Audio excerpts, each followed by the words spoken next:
Hello, Fáilte Shock, and welcome to episode 10 of Shortgrass, the Kildare Nationalist Sport Podcast. I'm Pat Costello. With me, as usual, are Ger McNally, Richard Commins, and Tommy O'Connell. Lads, we had plenty of awards announcements during the week, and Kildare players did very well. 7 in hurling and 5 in football. Are we happy with that? Let's look who the players were, I suppose. First of all, in the football, the Ger McDonagh players were Ryan Bourne of Naas, Simon Lacey Naas, Cian Bourne of Naas, who else was there? James Burke of Naas. Then you had the two Maynooth lads, David Coulter and Cathal McCabe, and then Jack Sheridan of Naas. 7 players on the Ger McDonagh. Happy with that, Ger? Yeah, I suppose as ever with these teams, it's probably the lads who don't get on that are probably more eye-catching. I think I was saying earlier on, like the hurlers won every game in that championship by 10 plus points. So there's a strong argument that there should be 15 players really on that.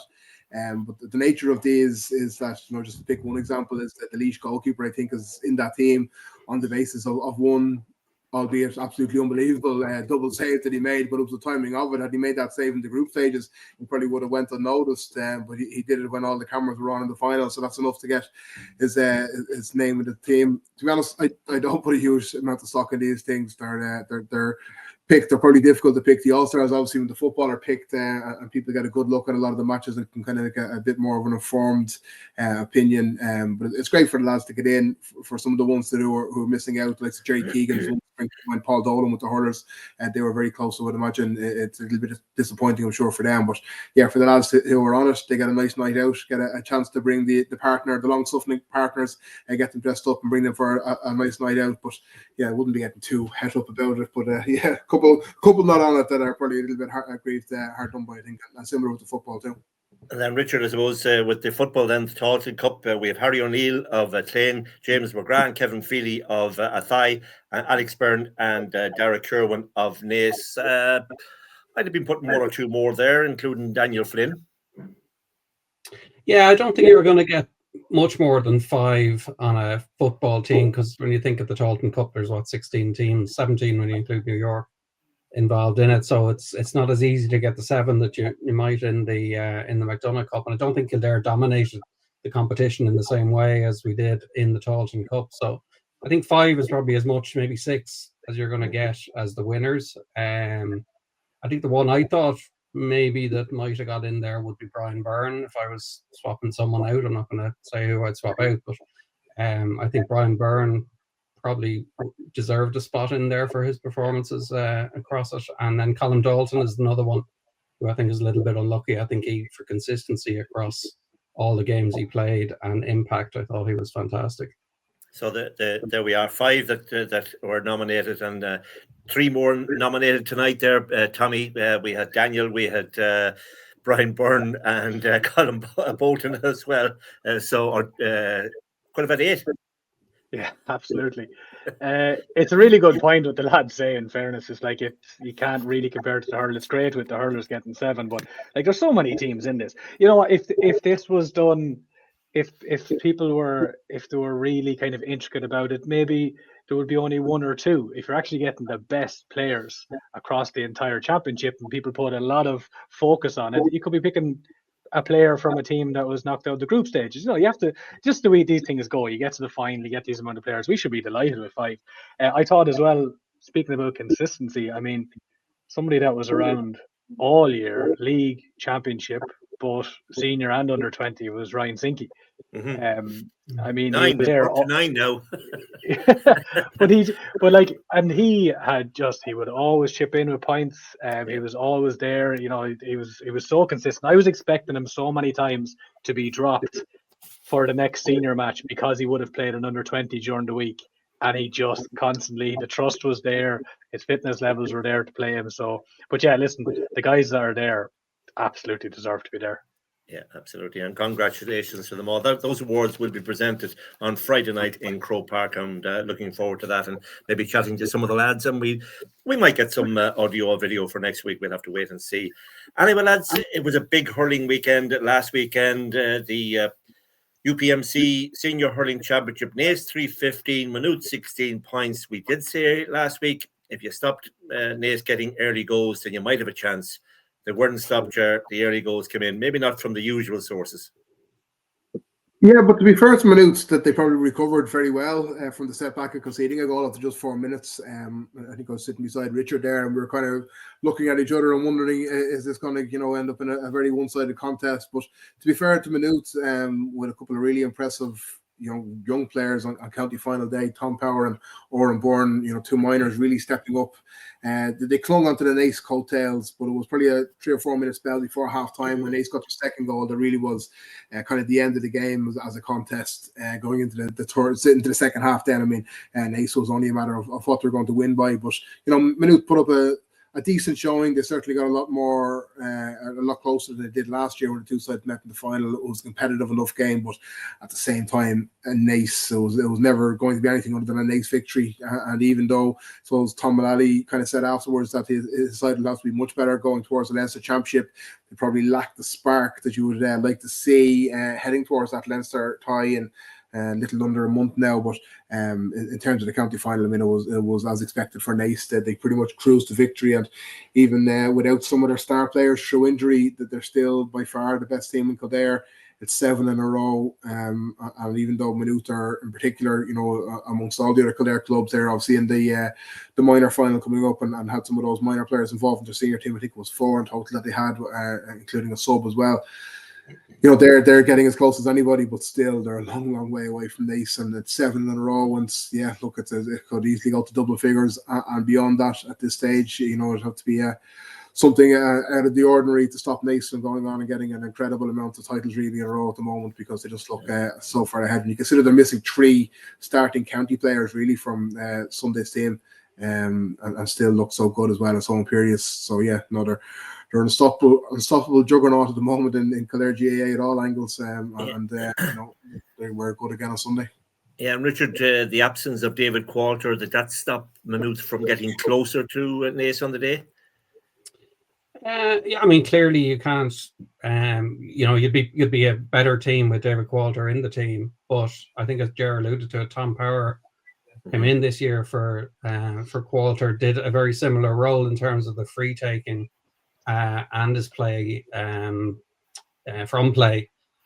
So I think they had a good substitute there for him. I think Qualter absolutely would have improved the team, but then, as Ger says, how many were Naas missing as well? So I think just, I suppose my sum up is Naas did what they had to do without being particularly impressive, and Tom McNally alluded to that afterwards. They do need to improve going forward, but they had so many missing. But then from a Maynooth perspective, I think they improved enough and were competitive enough to give them enough positivity going forward. Like, the worst thing that could have happened would be that they'd lose by 15, 20 points to a weakened Naas team in terms of their own view of the future. I think that at least keeps them interested and positive going forward into next year.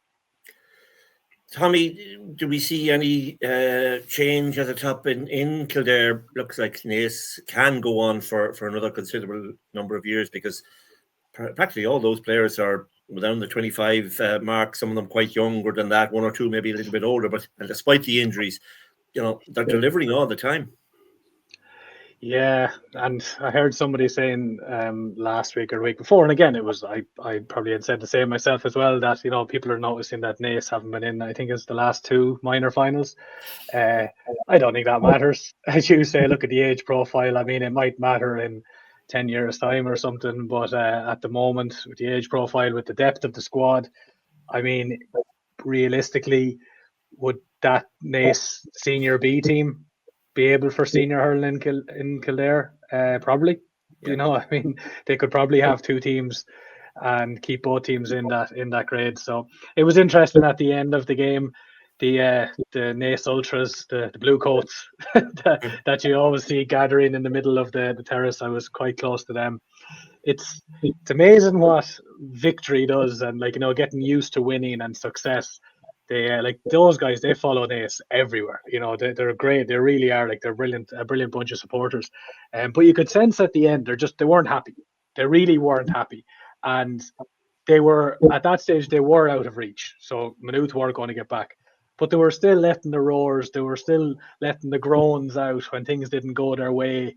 They were getting really frustrated with the incident that happened with Jack.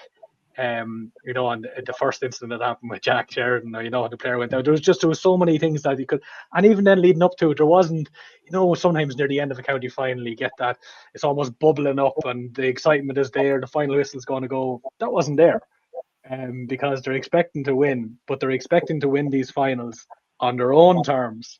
Yeah. We're winning by 15 points. We're making a stand, but Maynooth made it difficult for them, and I know all credit to Maynooth. I mean, that's the way you look at it.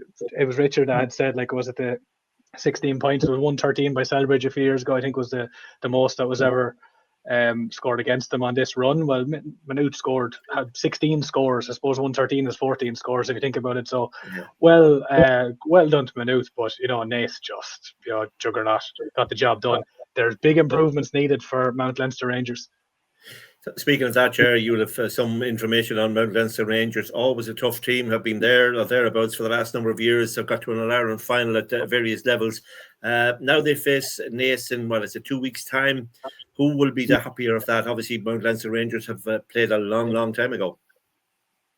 Yeah, I was going through the link with Tom Mullally and Christy Keeley, who's Tom Mullally's right-hand man. So, yeah, you mentioned those All-Ireland finals that Mount Leinster Rangers competed in. They, similarly to Naas, they won a Leinster and All-Ireland intermediate title under the management of Tom Mullally. A couple of years later, then they went on and won the Leinster senior title, defeating Owlet Dabala in the final, having beaten Ballyboden Sidendas, and they had a great All-Ireland semi-final win against Lochiel Shamrocks. And that was all under the management of Tom Mullally. And during that time, I think he forged a working relationship with Christy Keeley, and that's continued on. And they're obviously over the Carlow senior hurlers there for the last 5 or 6 years, and I've had a good deal of success there. But yeah, Christy has a son playing on the Mount Leinster Rangers side as well, Evan. So that's going to be an interesting subplot as well. But yeah, look, the Mount Leinster Rangers are a tough side. Carlow, it's hard to know how their championship setup benefits really their hurlers. They obviously, I think it was August the 24th that they played their last championship game. And in all honesty, in Carlow, I suppose the championship doesn't really get going really until the semi-final stage. So around Leinster Rangers probably have 2 seriously good competitive games, I would say, under the belt this year. But that's not to say that they're not a very good side. They have some standout performers, and none less than Chris Nolan, who's an outstanding hurler in probably the form of his life. From the bits that I've seen of him this year, he's been absolutely sensational. So he's going to take an awful lot of looking after for the Naas side, but they're far from a one-man team as well. So yeah, it'll be a good game. I think it's November 9th, so it's still kind of maybe 3 weeks away. So, but it's going to be important for Naas. I don't know. Obviously, James Burke won't get back. I don't know. Sorry, Conan Bourne. He's probably unlikely at this stage. No, Richie Hogan come on for it.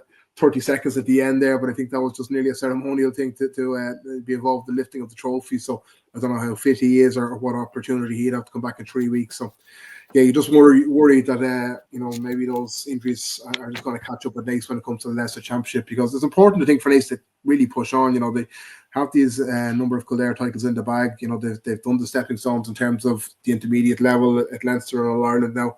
They've been close on a couple of occasions, most notably, I think, Nafina a couple of years ago down in Portlaoise when they were very unlucky not to get over the Dublin champions, reach a Leinster senior final that time. It'd be great if they could push on, but yeah, it's a different ball game altogether now moving into Leinster. It really is some top class sides, and if they were to get past Mount Leinster Rangers, whoever wins that game, it'll be an away tie against either the Wexford or Dublin champions then in the semi-final. So just gets bigger and bigger, the test. But yeah, hopefully Naas can raise their game, and because that they definitely will need to know going up against these top class outfits in Leinster.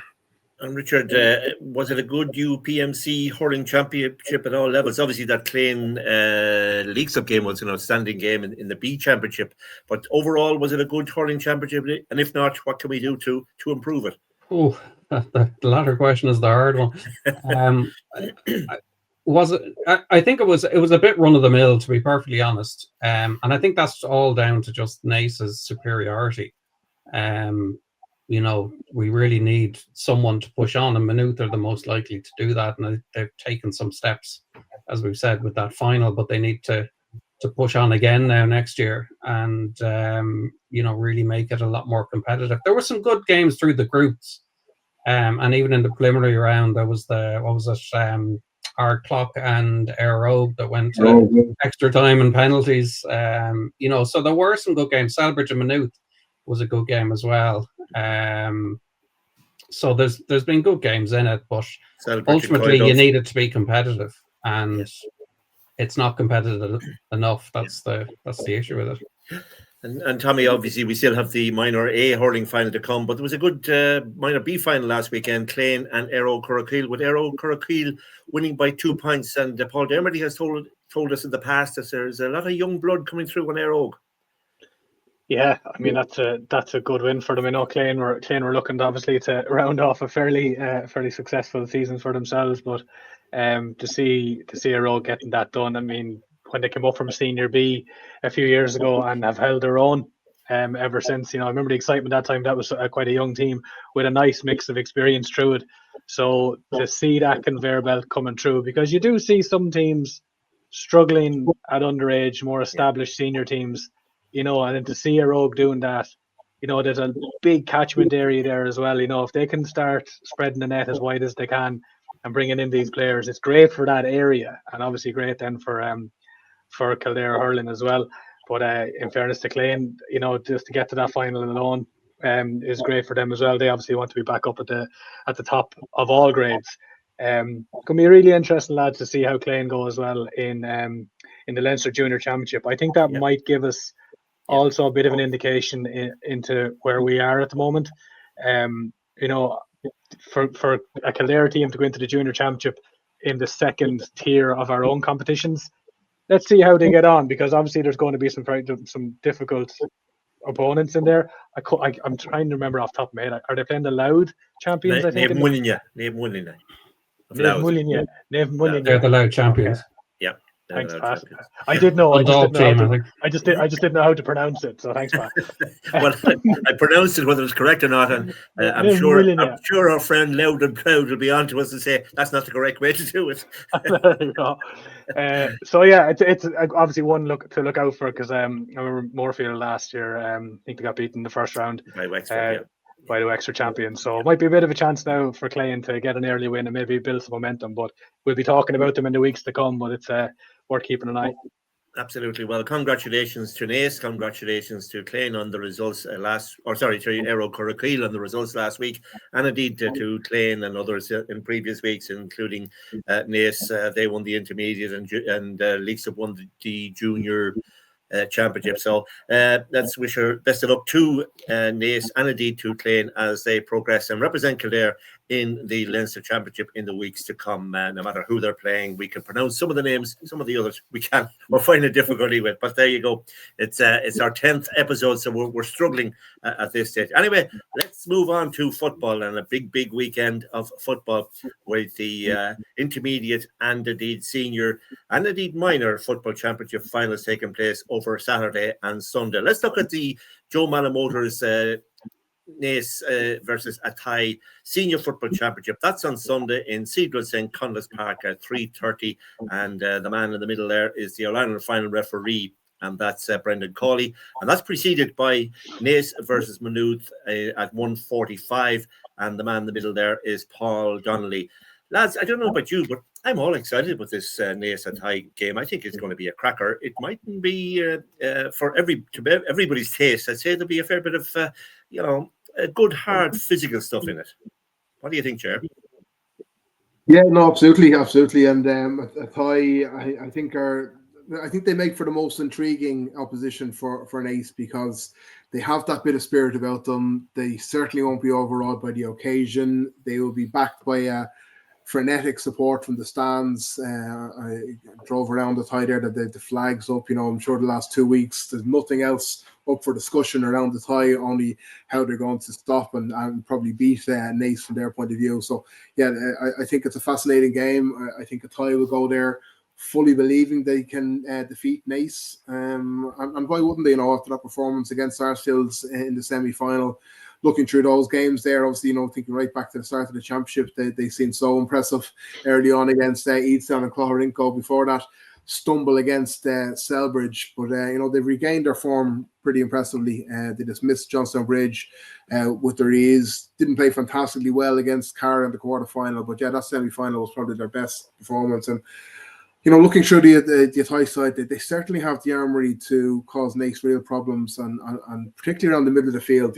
Kevin Feely and David Hyland, I think, in there are going to be a really difficult prospect for Naas to get a handle on. I think I can see, Naas are, struggling a little bit around the middle third. Naas are, I suppose, their strength probably lies in maybe their wing backs and around there with the pace and wing forwards, the pace, and they'll hoover up the loose ball. But in terms of primary possession, you can see a tie getting on the top in there. So, I think it's set up for a fantastic game. And they drew last year in the semi-final. It's a game that many around the tie are still kicking themselves. It was probably a real missed opportunity to win that game in normal time before Naas ran away with things in extra time. But probably a warning sign to a tie there as well, that if you don't take your chances, then Naas won't give too many of them away. So if they don't take them when they arrive, then they'll be left to rue things again. Because the big thing for Naas as well, they just have that winning mentality now, that they probably don't need to play at their very best to win games anymore. They're just one of these sides that are just a winning machine. And when it comes down to the crunch, they just make the right decisions at the right time, even when under the most intense amounts of pressure. And they're going to be a hard team to stop. And as good as a tie may be, you still have to say that Naas are the slight favourites with everything that's done over the last 4 years. A strange one, Richard, you being a man of stats and all of that. Both teams finished second in their group. Athy finished second to Selbridge in Group A, and Naas finished second to Sarsfield in Group B. Both teams lost a game each. Both had their blips, but both have recovered, as Ger said. Both have really recovered from those. They both had 2 good wins.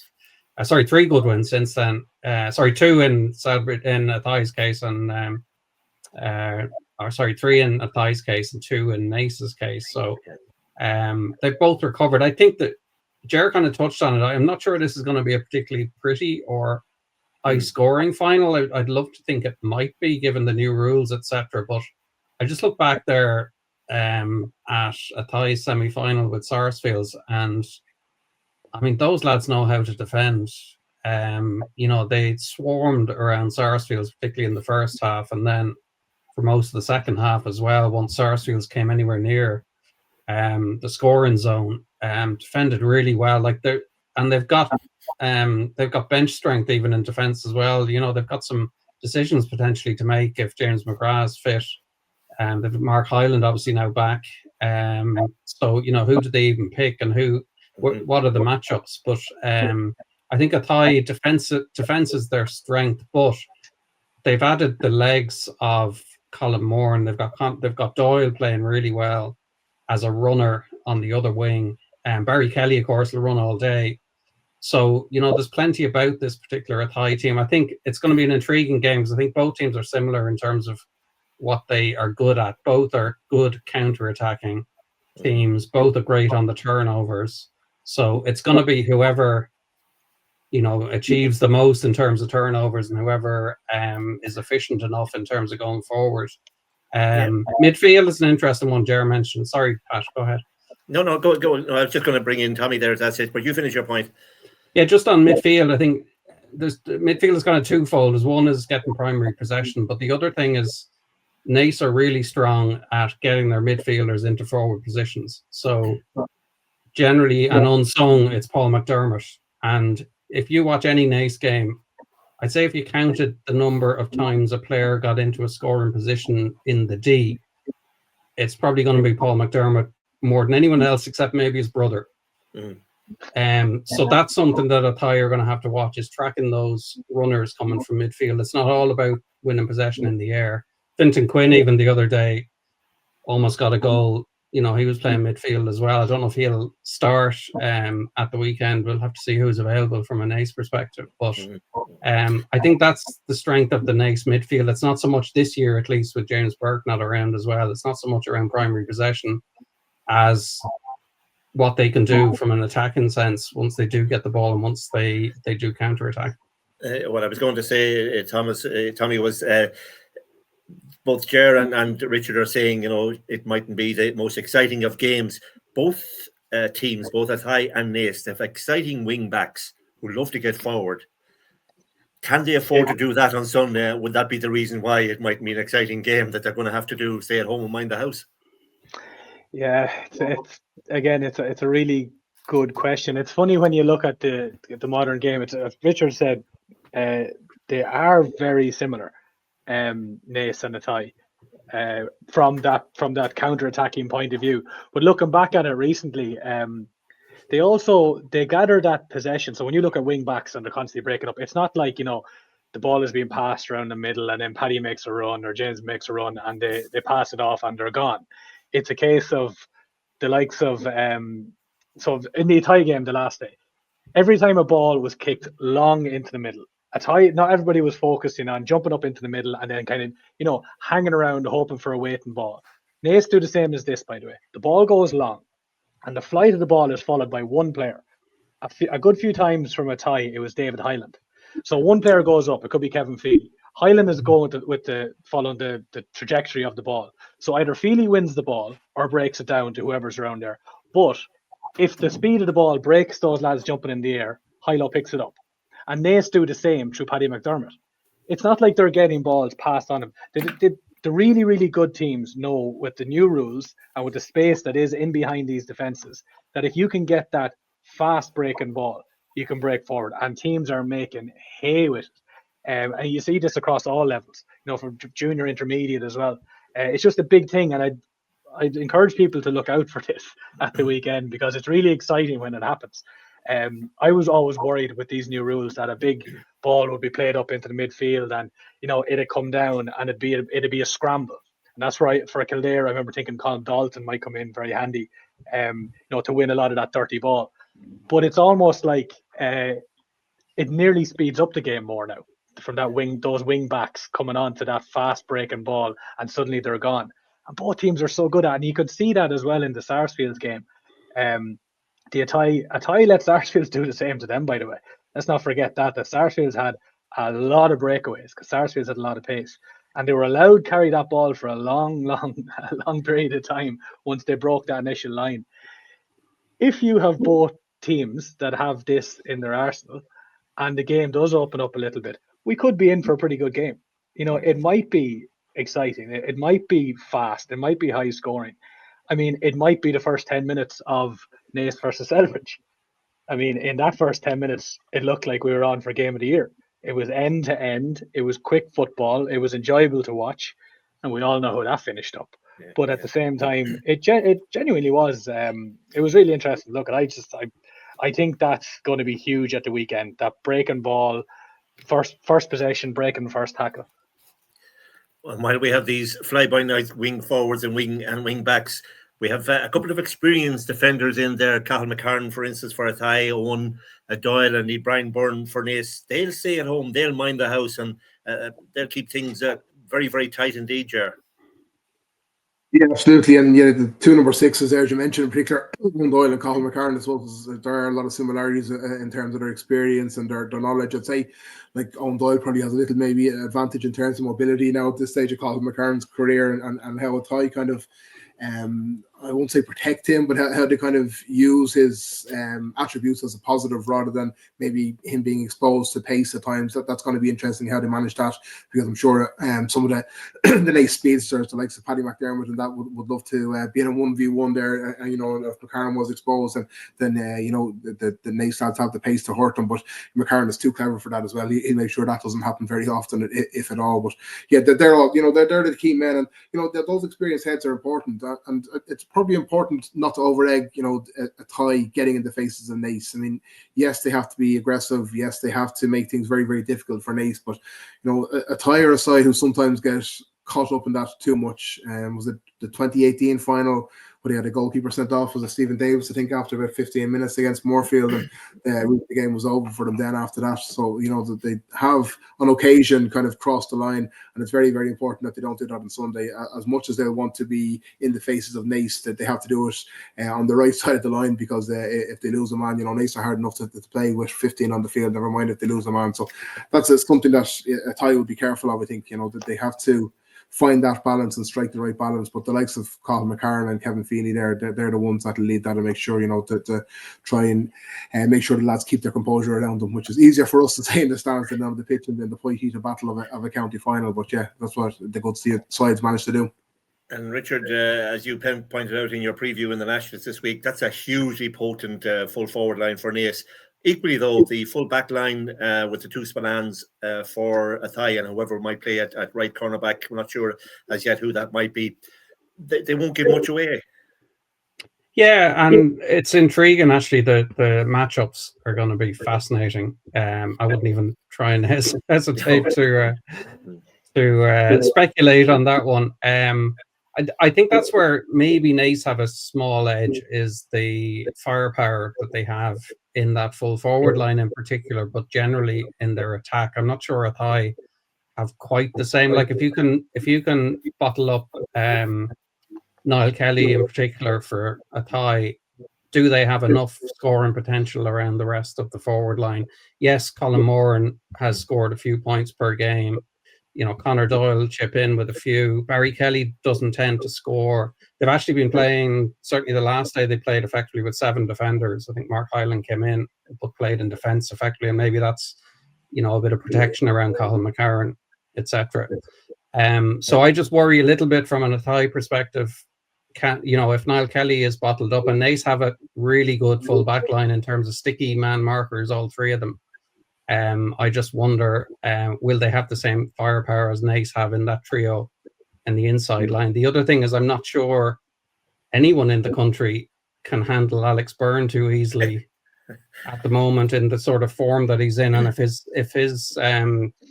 his energy is there, and sometimes, you know, the odd time Alex just doesn't seem to have the energy, but it's once in a blue moon, and if he doesn't, he's a very different player. But if he has it, and we saw it against Selbridge, he's almost unstoppable. Like the physique of the man, like who's going to mark him if he's on his game, and who's going to stop him? I think they could mark Sinky a bit easier. I think they've got that sort of defender who can probably handle Sinky, and maybe Spillane will go on, Porrick Spillane will go on Kerwin. I'm not sure what the plan would be there, but you could see that as potentially more of an even matchup. But I just think Alex Byrne is the one that I can't really see how Athy handle easily. And Tommy, if we want excitement, then that excitement could be provided by the man who has already been mentioned, that's Colin Moran, but also by young Elliot Byrne, who's been outstanding this year. Maybe not scoring as much as Colin Moran, but the excitement will come from particularly those two players, I would expect. Yeah, very different player, Elliot, but he does score. You know, he does get in the score sheet. He seems to get in the score sheet early. Because he seems to play on average of about 45 minutes a game, I think. Because a couple of times I've seen him and I'll be watching a match, and especially in the second half, I'm thinking, oh, Elliot, now you're playing your way on the team of the week. And suddenly then substitution, Elliot Byrne. Elliot Byrne is being taken off. So I don't know whether that's a gas thing or whatever, but whatever it is, 45, 50 minutes that he's on the field, boy, does he put in a shift. Again, he has that gas coming from the back, but he's a very intelligent player. If you look at the forwards that are up ahead of him, you know, they're making the runs. So they want good passing. They want balls bouncing into their chest, or they want good passing. And Elliot does it. He really is a wonderful footballer. This Colin Moran at the other end is just, you know, he's been so class this year for such a young man. It's unbelievable. You'd wonder then when Naas look at who's going to pick these lads up. You know, he is very young, and I just think to myself, if Colin Moran is, you know, if he's feeling a little nervous, or if he's not really on it, I don't know. If I was 18 years of age, 19 years of age, and I was a little bit nervous in the county final, the last person I'd want breathing down my neck would be Owen Doyle. You know, I mean, Jesus, getting a few early rattles off him.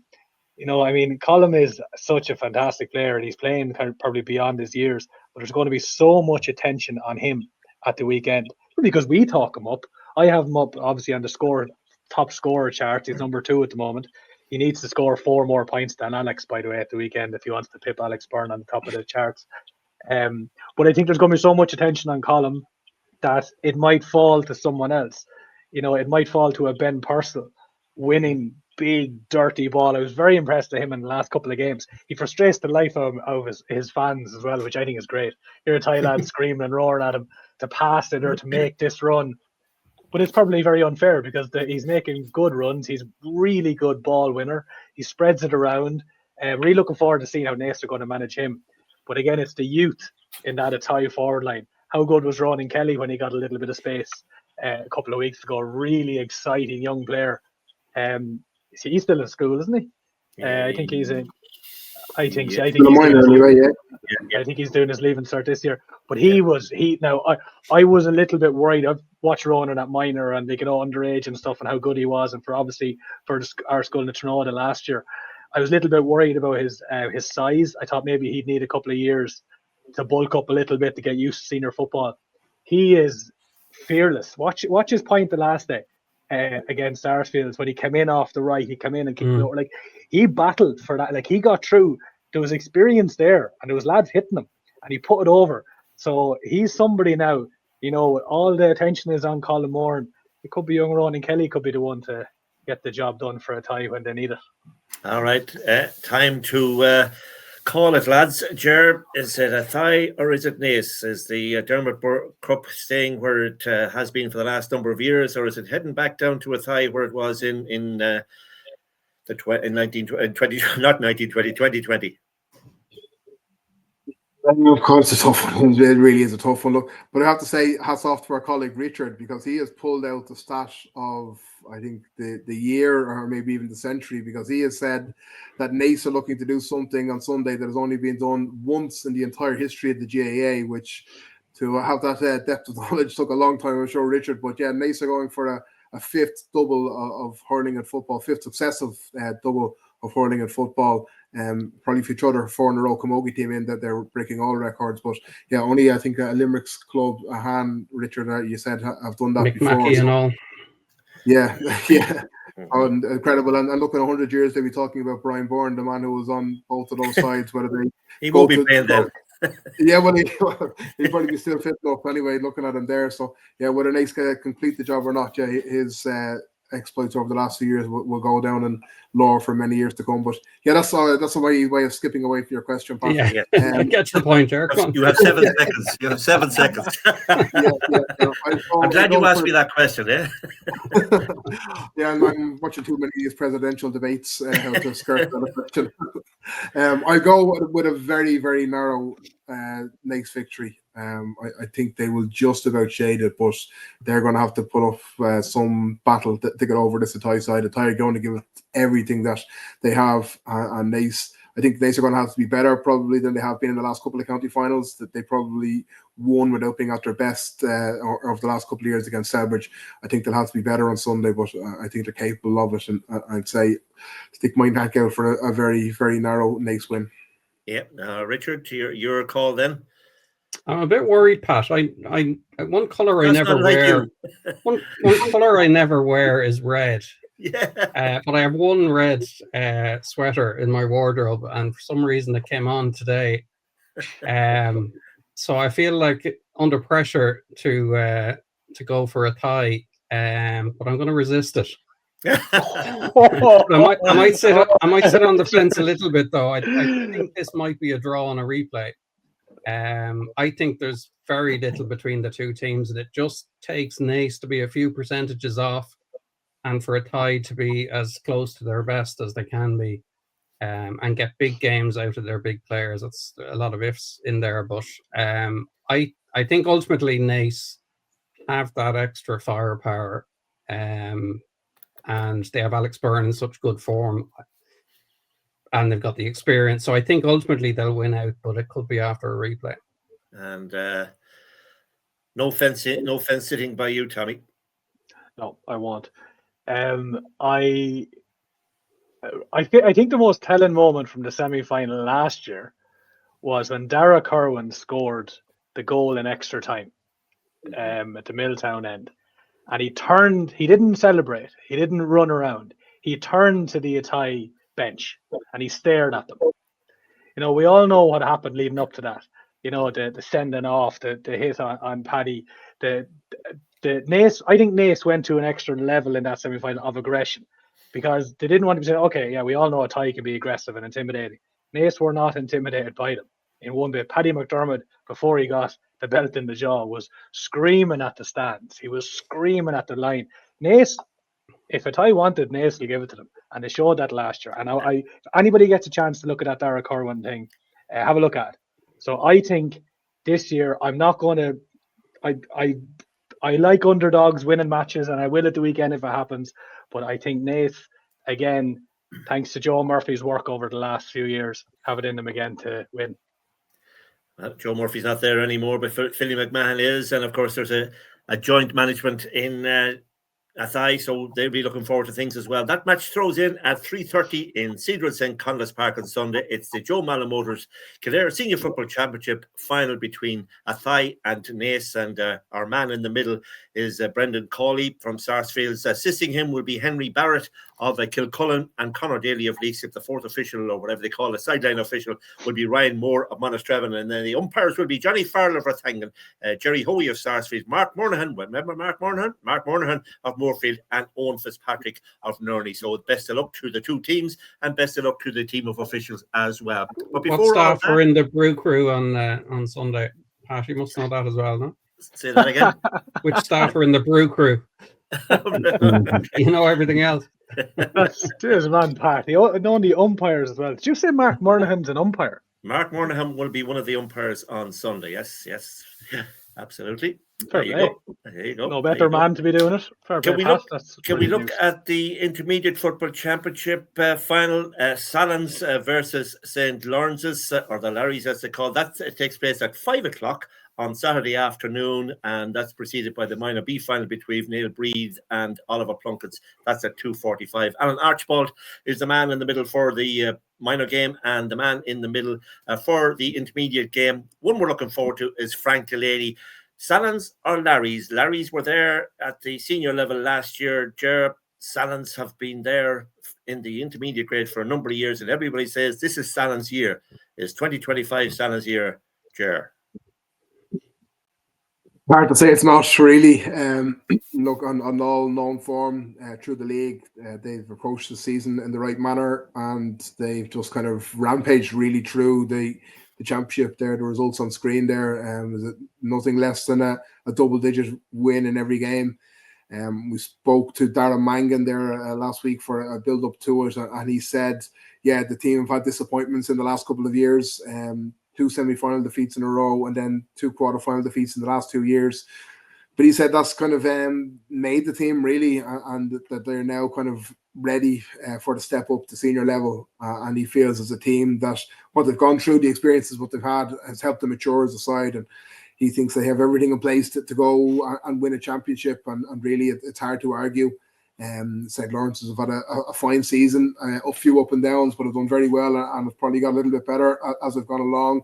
Probably had their best performance, certainly at the championship so far in the semi-final. But trying to pick a hole in what Salons have done so far is extremely difficult. That they've been near flawless. They have Colm Dalton, who has been the player of the intermediate championship and one of the outstanding players for the Kildare County team this year, and he's just been in incredible form, and he's lifted all those around him. We probably talk about him an awful lot because he's so good, but then it shouldn't overshadow the likes of his brother James, King Grimes, Darren Mangan himself in midfield is just an absolute colossus. Like, his battle with Mark Lynn will be a good one in the centre of the field there as well, because Mark Lynn is a very fine fielder himself, but Mangan, he's just a powerhouse of a man, and he can get up and down the field so well too. And probably overlooked then as well how miserly their defence is. Well, I mean, look at those scores they conceded: 9 points, is it 6 points, 6 points again, 10 points, 9 points, and it's only Milltown that managed to get a goal so far against them in this year's championship. So you name me a weakness in that Salon side, because I can't see one.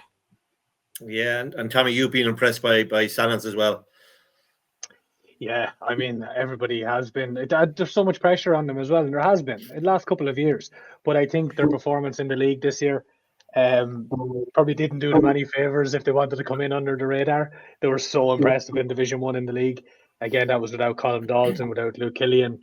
But to come in and do what they've done, no real stutter at all. The way they've managed games has been brilliant.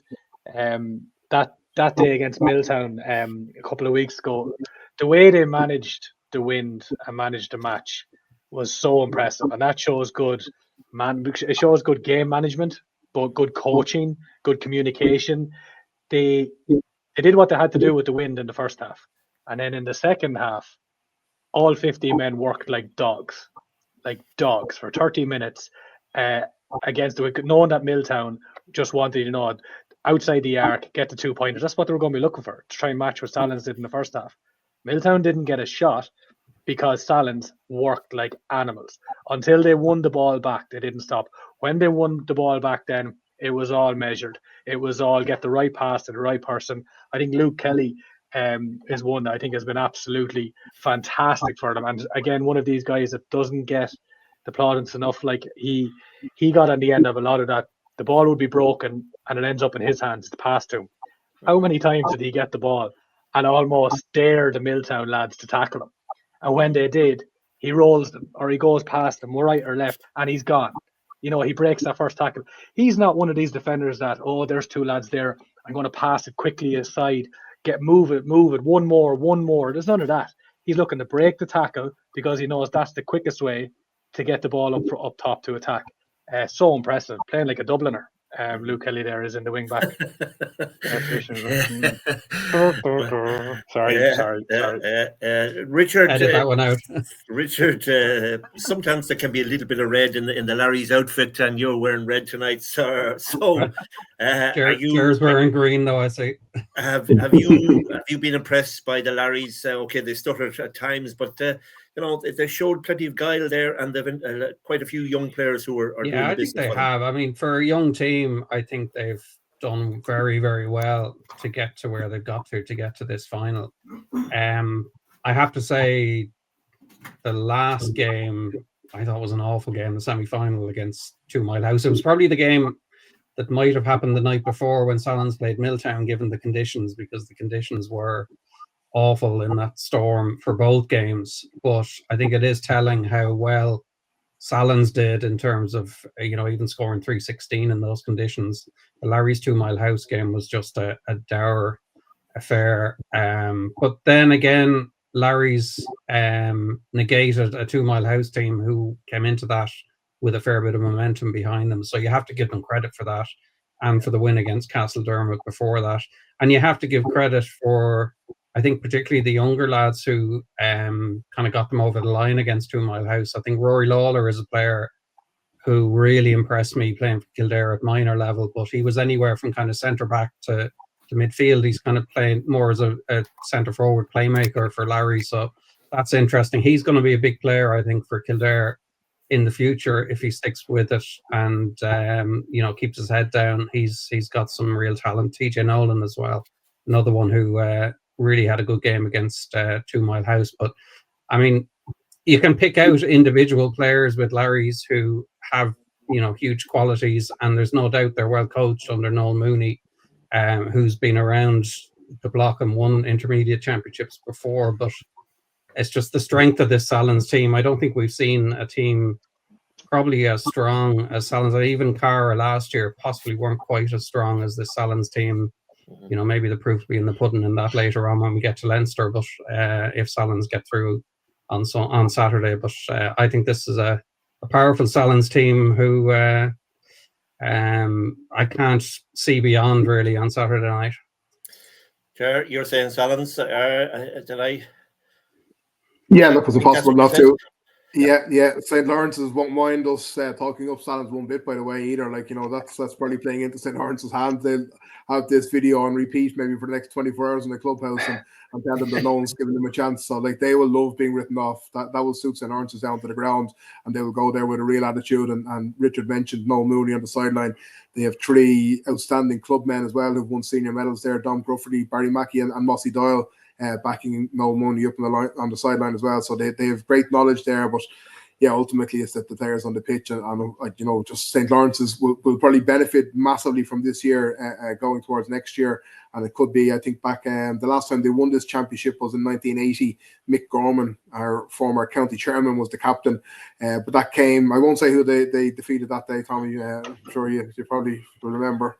But that came the year after they'd lost to St. Kevin's in the final as well in 1979. So it could be as well that Lawrence's maybe have to lose one to come back again and win it again, maybe in a year or two. But yeah, even if Lawrence's are very, very good on Saturday, you know, it's still hard to see past Salins, unfortunately. And who can you see past, Tommy? Yeah, again, the lads are just saying all the right things. I'm hoping it's not as cut and dry as we're making it sound, because Larry's they are young, and like TJ Nolan is a wonderful talent. You know, he really is a top top class young player. Things need to go. I mean, no disrespect to St. Lawrence, and I say this, but things need to go wrong for Salons at the weekend. You know, the passes always stick when they go forward. You know, Colin Dalton gets on the right, James Dalton, the ball lands in his hands, and he makes the right runs. Darragh Mangan powers through the middle, and he always opens space. Things just doesn't need to happen. Maybe they need to stop Mangan. Maybe they need to stop at the source at the back. I just can't see Salon slipping up here. I really can't. I think Larry's can make it very difficult for them because they're just going to throw the shackles off. They won't care. It's a final. They have a brilliant manager. They have really good, exciting young players. They're going to have a huge support. We saw the support the women's team brought, the ladies team, a couple of weeks ago. They really have mad support down there. But I'm not going to say Larry's for the sake of it, just to be controversial. I'm going to go with Salons. Yeah. Not like you, Tommy. Not like you. Richard, is it a hat trick for Salons? Oh, absolutely. Yeah. Yep. Absolutely. Okay. Well, that match is at 5:00 in Cedars in Conleth Park on Saturday evening, and let's hope the weather is kind both for Saturday and Sunday. Although they're telling us that there could be quite a bit of rain, so that might change the outcome. Yeah, might level it out a bit. Might level it out a bit. And then on Sunday, of course, we have the Vanguard Plus Minor A Football Championship Final. That's between Maynooth and Naas at 1:15. Referee there is Paul Donnelly. This should be an exciting one. I saw Maynooth against Tailteann in the semi-final.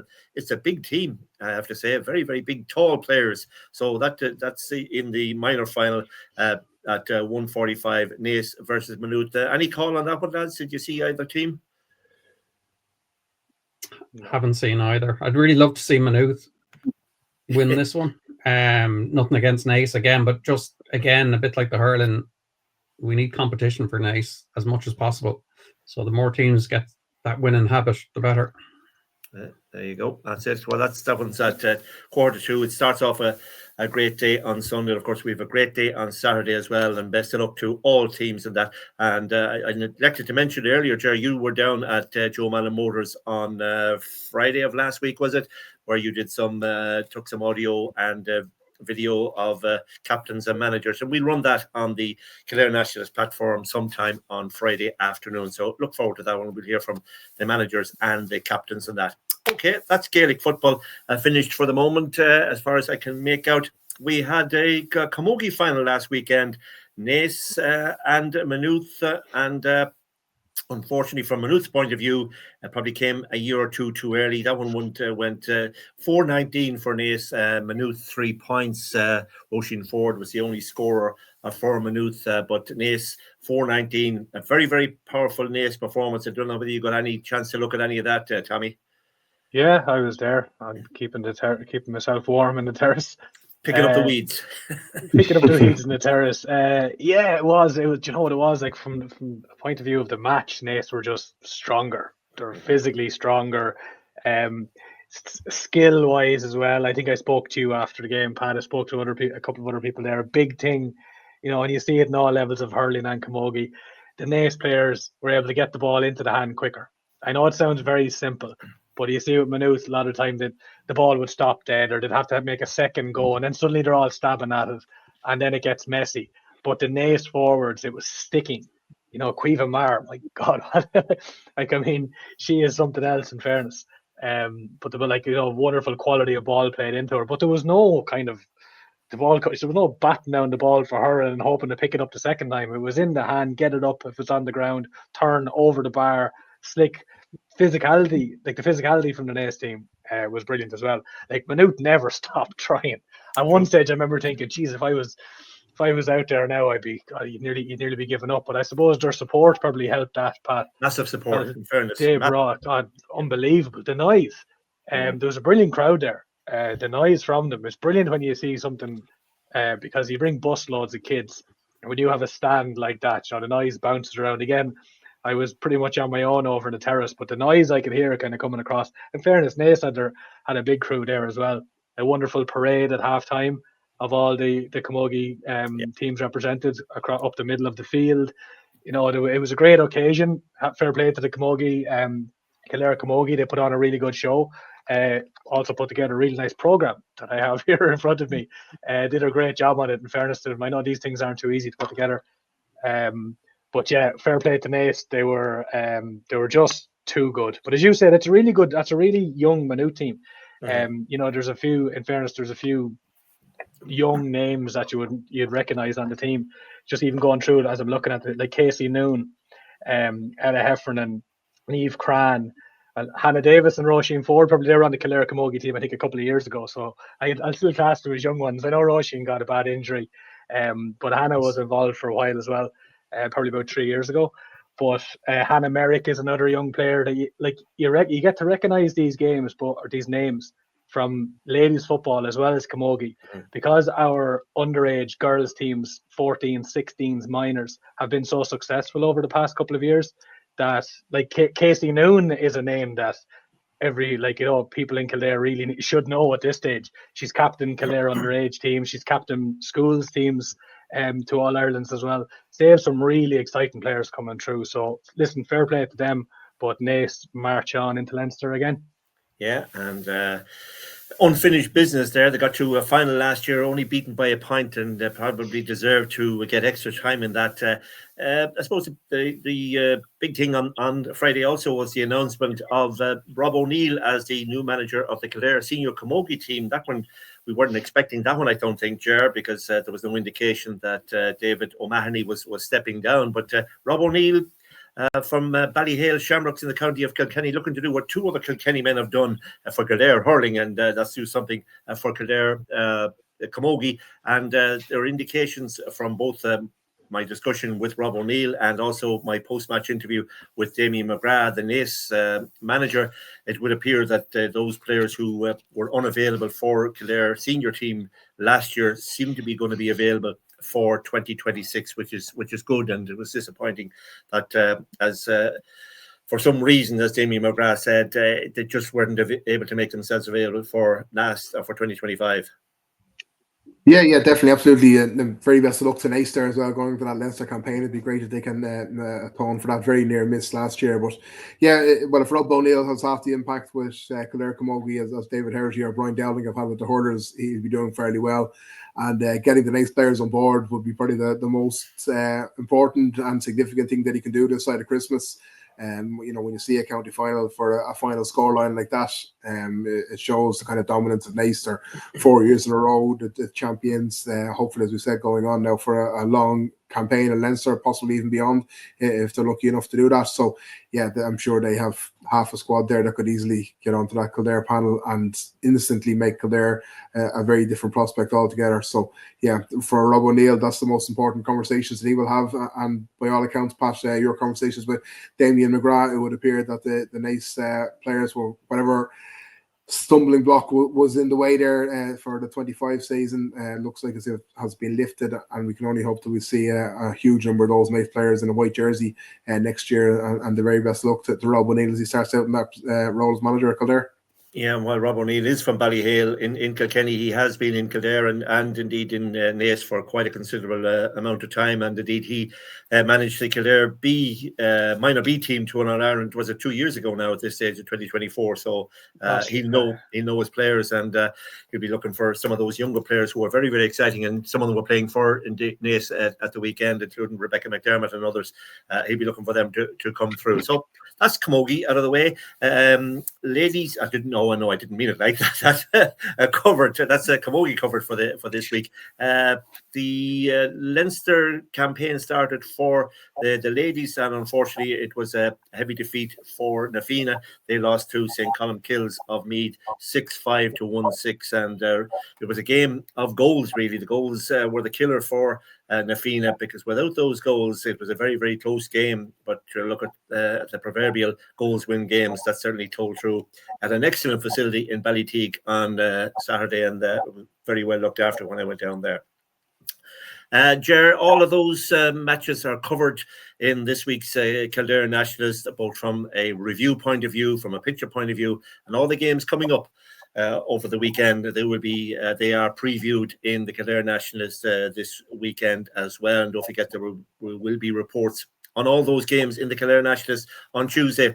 The intermediate and senior games, and indeed the minor football game, are covered by Clubber this weekend, and indeed I'm sure by KFM as well. And as I said, will also be covered in the Kildare Nationalist on Tuesday next. So we have a busy weekend, Ger.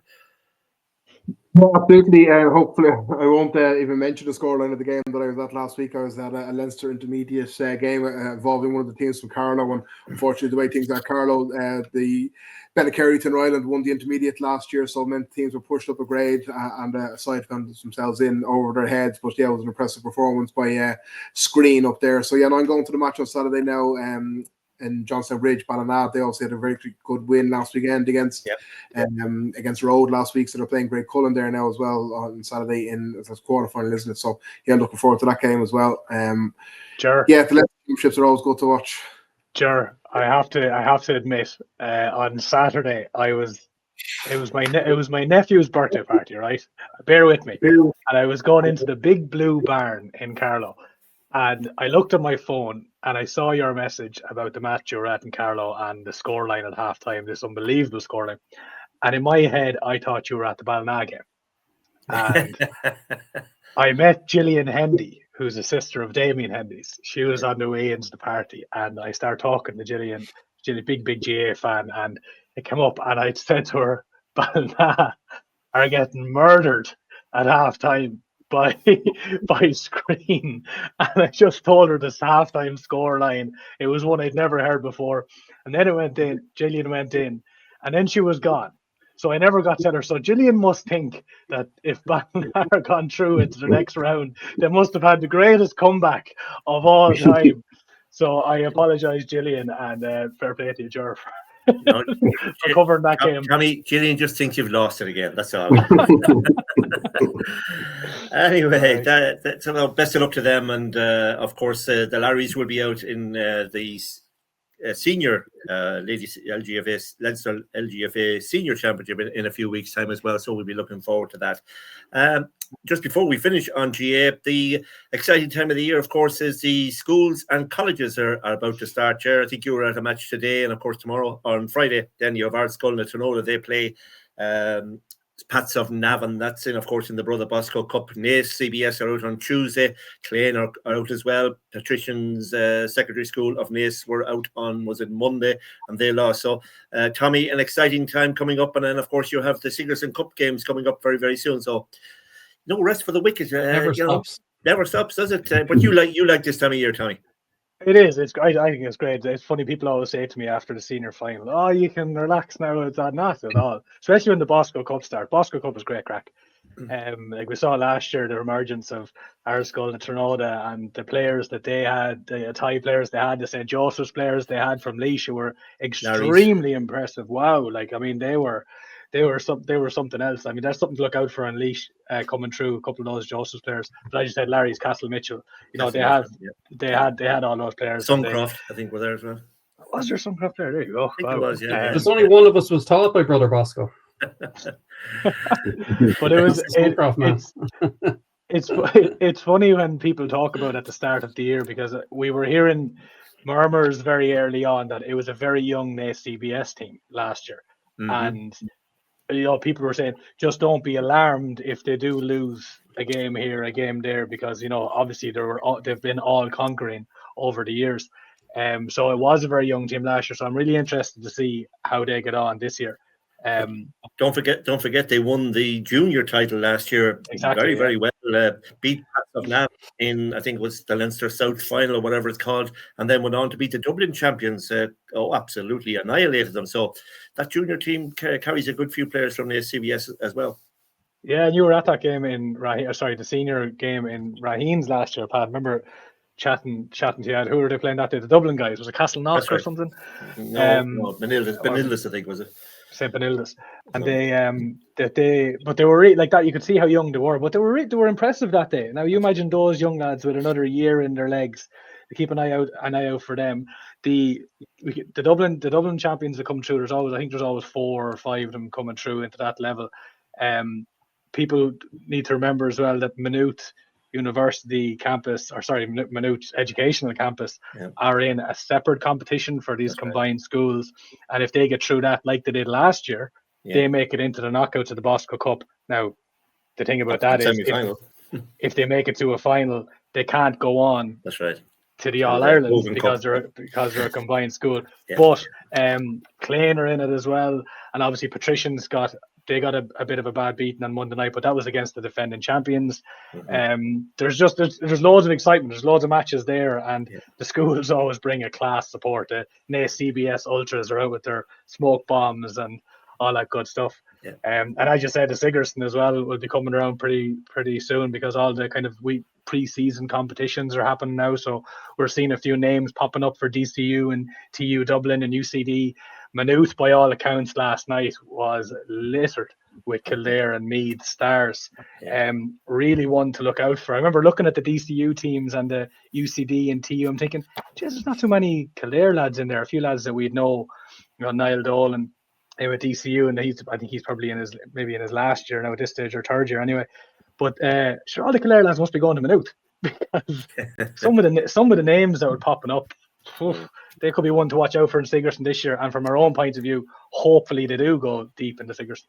Yeah, I was speaking to the Maynooth manager a couple of weeks ago. He's very hopeful for this year. He sees a lot of young players coming in. One or two players obviously have finished, but quite a few young players coming in, and it's looking good for Maynooth. Is Owen Frayne still with them? I think he might be finished now, but I'm not definite about that. I'm not definite. Yeah. All right. I thought he had one more year left. Yeah, but, I'm not definite about that. Yeah. Anyway, the Arts Conleth Trinota versus Pat's game on Friday. That's live on Clubber, and looking forward to that one as well. So I think the emergency is over. We can continue.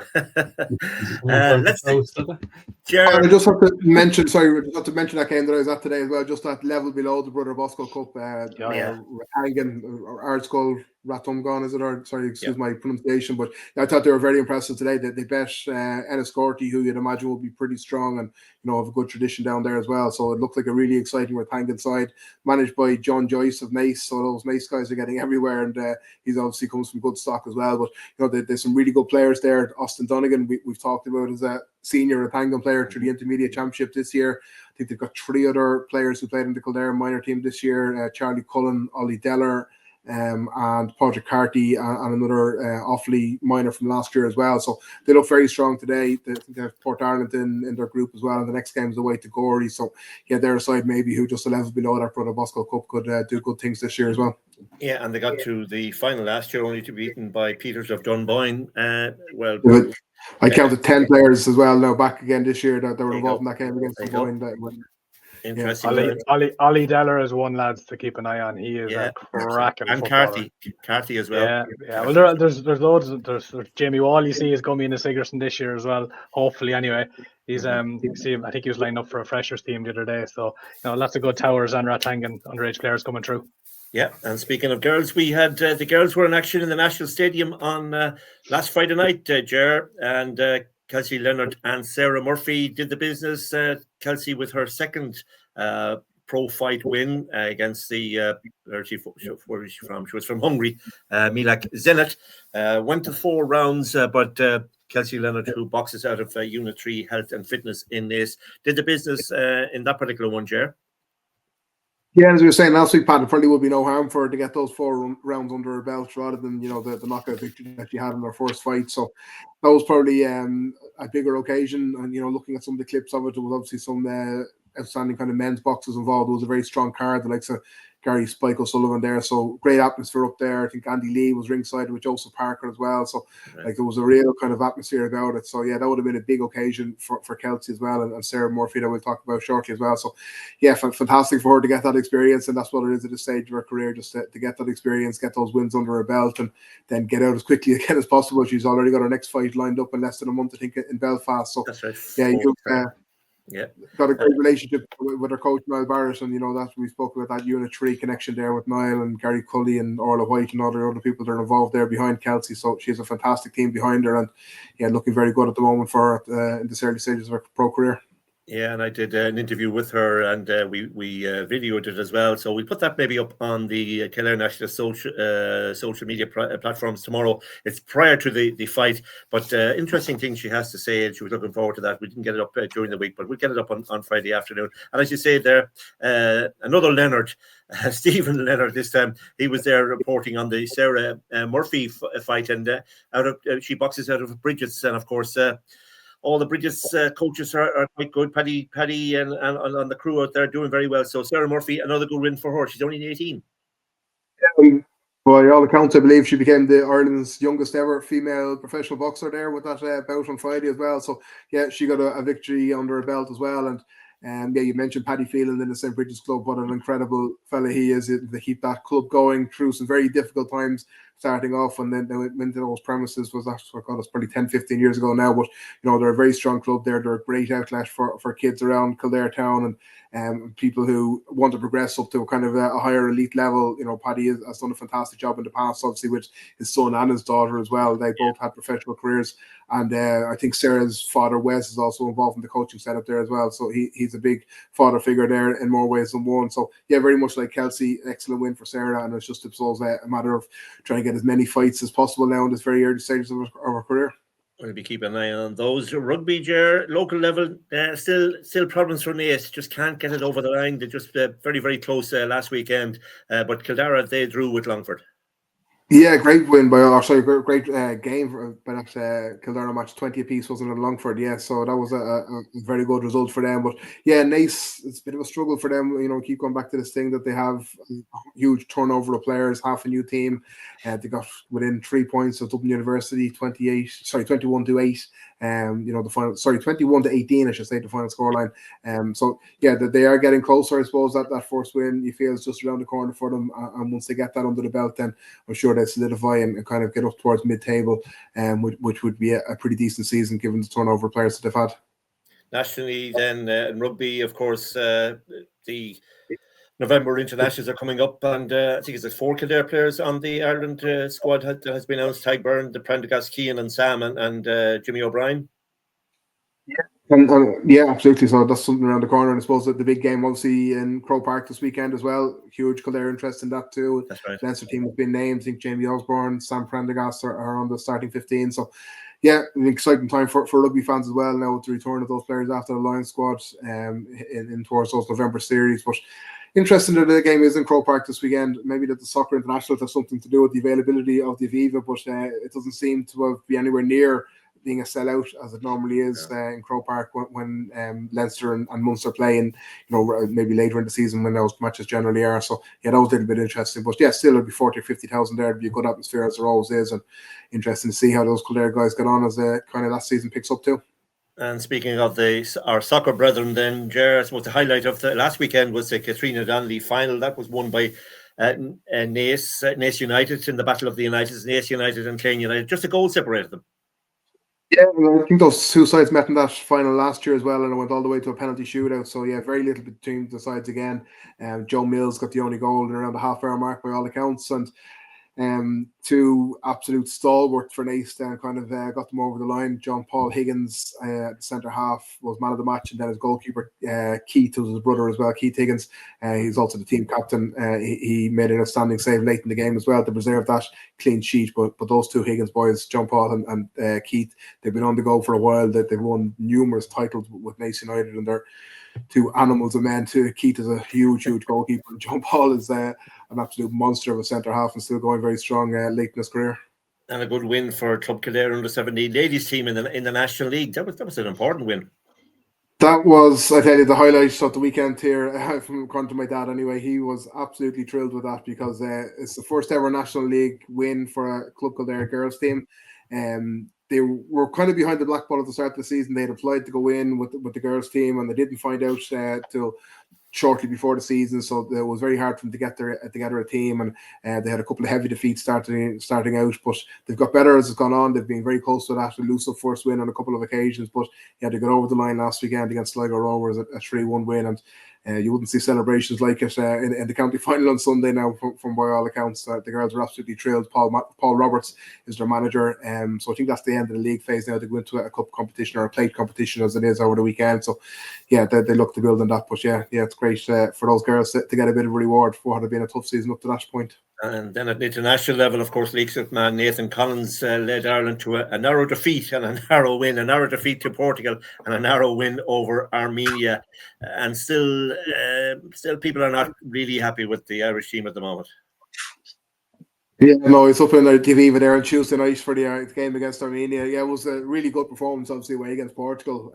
So unlucky not to get at least a point. Well, obviously, nothing you could say to deserve more than a point, but certainly deserved a point, having defended so well for 90 minutes.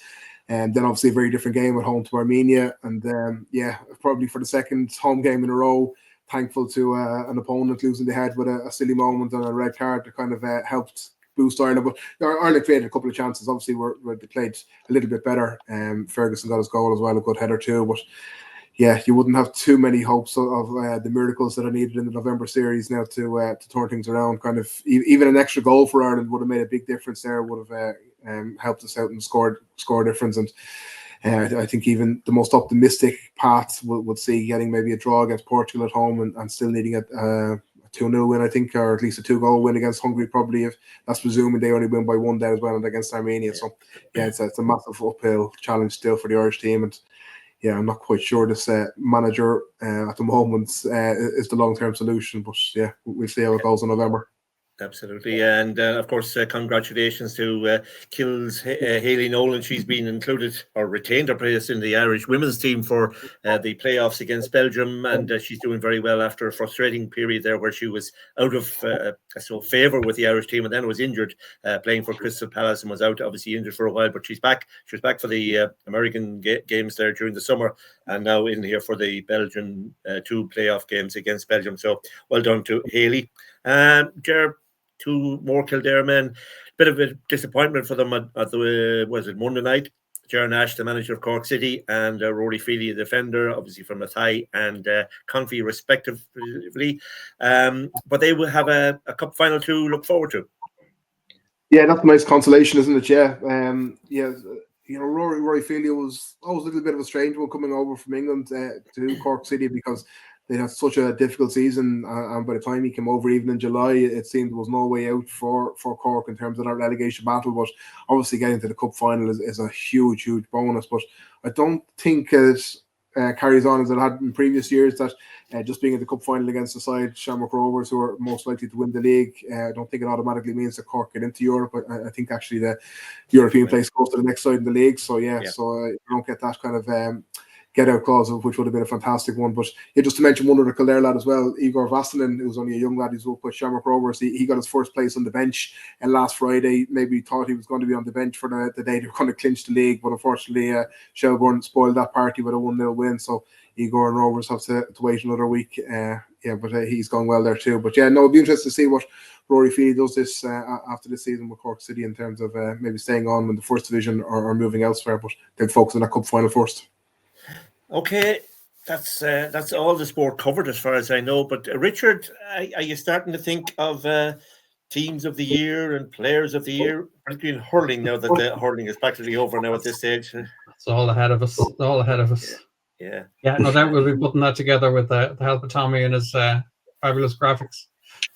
Absolutely. And in hurling terms, Tommy, have you started to narrow down from 155? 155 Naas players. Yeah. Listen, it's genuinely good crack picking teams of the year. But as you all know, because you're all involved in it for years, but it's tough going, lads.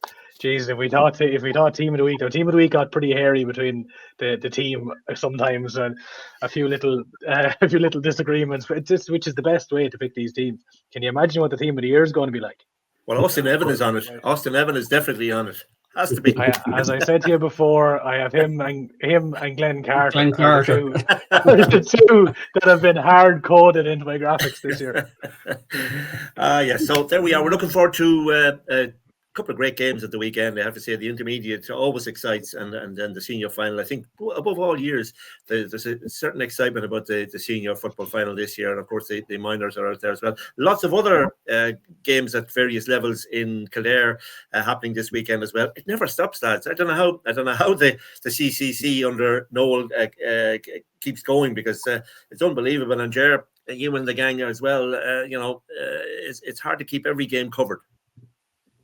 We try to do our best. So it's a great time of year. The county final is always one of the days of the year, and hopefully the weather doesn't put too much of a dampener on it. It's just such a fantastic occasion, and Naas have been such a wonderful side, and Athy are going to bring the very best out of them as well. So I'm sure Athy will have a huge crowd, as will St. Lawrence's and Salons and the minor teams as well. It's going to be a really great weekend. But I mentioned as well to Moorfield too, because I know they're preparing for their Jubilee side, and that's always a kind of a nice subplot of the county final, that Jubilee side. And probably my age group, that's just the one maybe that I remember now. There's a few of those Moorfield lads who were just coming on to that senior team that I would have had a couple of minor battles maybe in 99, 97, 98.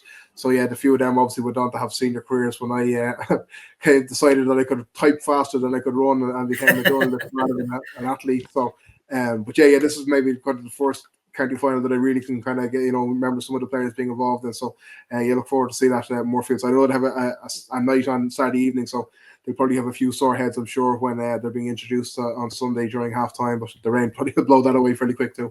I don't think you can see it there, but I have the 1978 senior football final program in front of me here.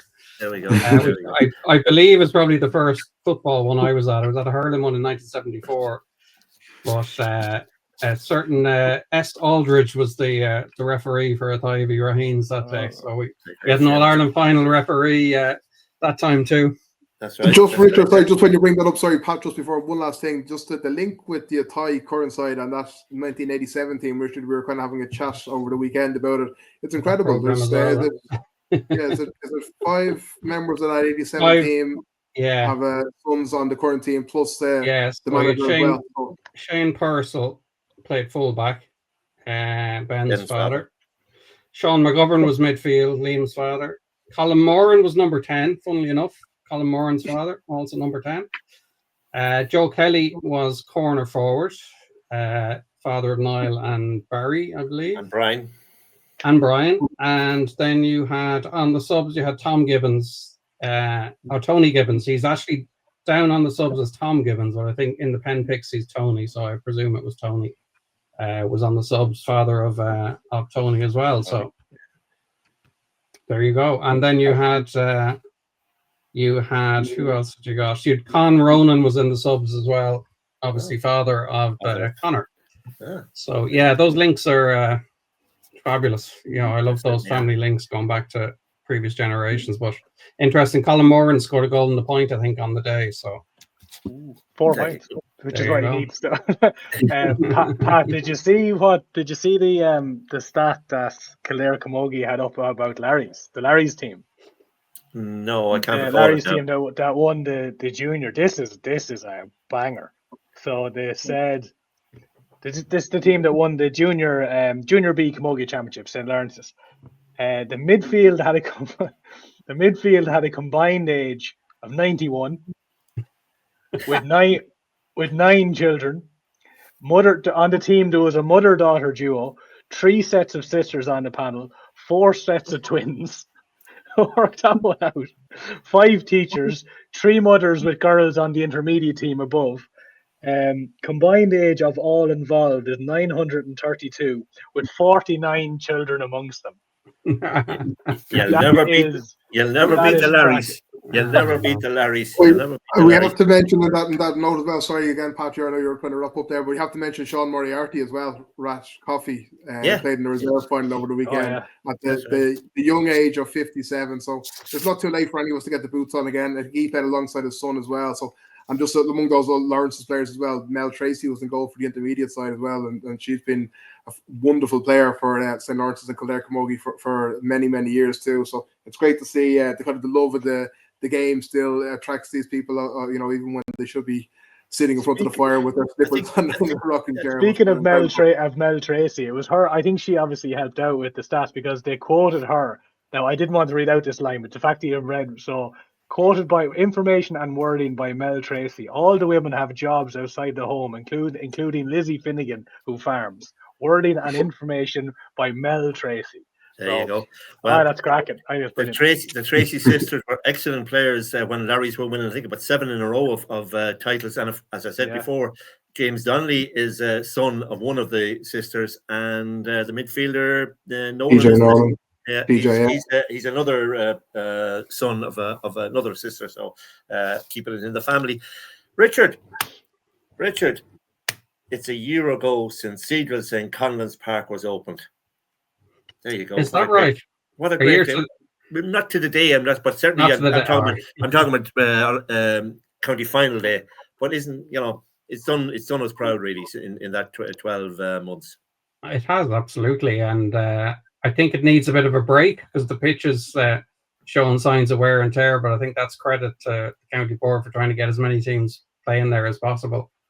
But yeah, I mean, it's been a great development, I think, for Kildare GAA for sure, and long may it continue.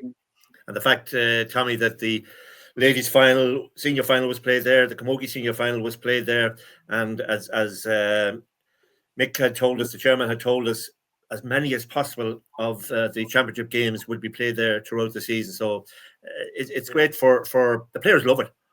Yeah, of course. We have to look back, but I don't even think I'd have to look back. I would say I'd say they hit every club. I'd say every club got to play on that this year. That was their target, that between junior, intermediate and senior, every club would play a match in St. Conleth's Park, and I wouldn't be surprised before I check it if they hit their mark. It's brilliant. It's also great, Pat, knowing that integration is coming down the line in the future, that they're, get the groundwork done now. Ladies are playing there, the Camogie team are playing there. Listen, they played in the old St. Conleth's Park.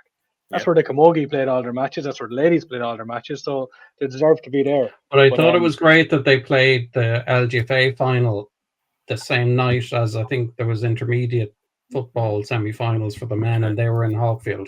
I thought that was a real tester, and fair play to them for that. But I think more importantly, we need to get Tommy under the stand to have a nice comfortable view of a game at some point. Never. I love the misery. We have to wait until he has all the weeds gone. All right, okay, fair enough. On the terrace. And Ger, we have to compliment obviously the grounds staff in both Hawkfield and indeed in Cedral St. Conleth's Park, Mangard Park and Cedral St. Conleth's Park. Despite the number of games, it's really, both venues have stood up very well. Yeah, Fintan Baird, I think, is the head man, certainly in St. Conleth's, and he was previously in Mangard as well. So yeah, look, it is some job like that.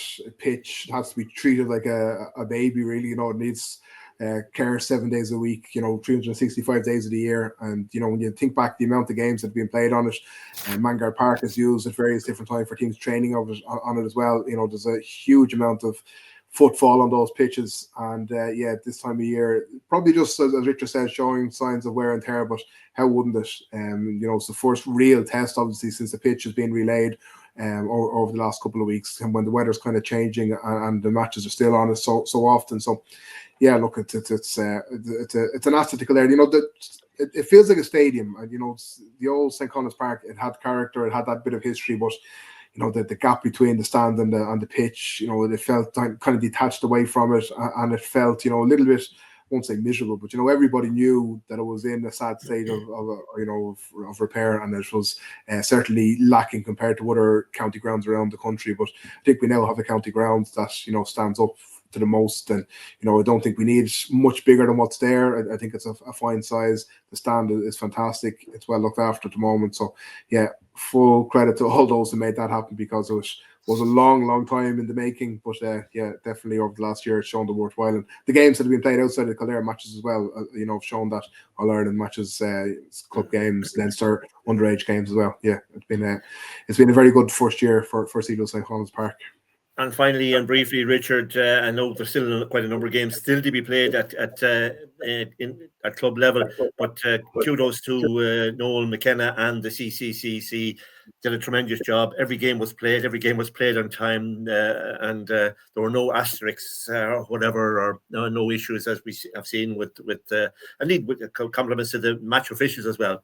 No issues. Yeah, I was going to say the same. I think getting referees, and I don't think hardly any referee hasn't been able to attend. I think there's almost 100% record there. So kudos to all of those people. And it doesn't stop. There's still under 23 competition now starting in both codes as well. My God, minors are still going. Absolutely. And I mean, we can all come up with our. We've said it on here before. There's ways we might prefer to see some of the senior championships structured and phased, but on the whole, I think we've got one of the better run championships across the country. Yeah, that's it. So that's episode 10 in the bag, and hopefully you will enjoy it whenever you get a chance to listen to it. Congratulations and best wishes to all the teams taking part this weekend. As I said, the matches will be covered. Most of the matches will be covered on the Clubber TV or on KFM or both, and will be covered also in the local newspapers and including the Kildare Nationalist on Tuesday next. I'm Pat Costello. Thanks very much to Ger, to Tommy, and to Richard. We'll see you again next week.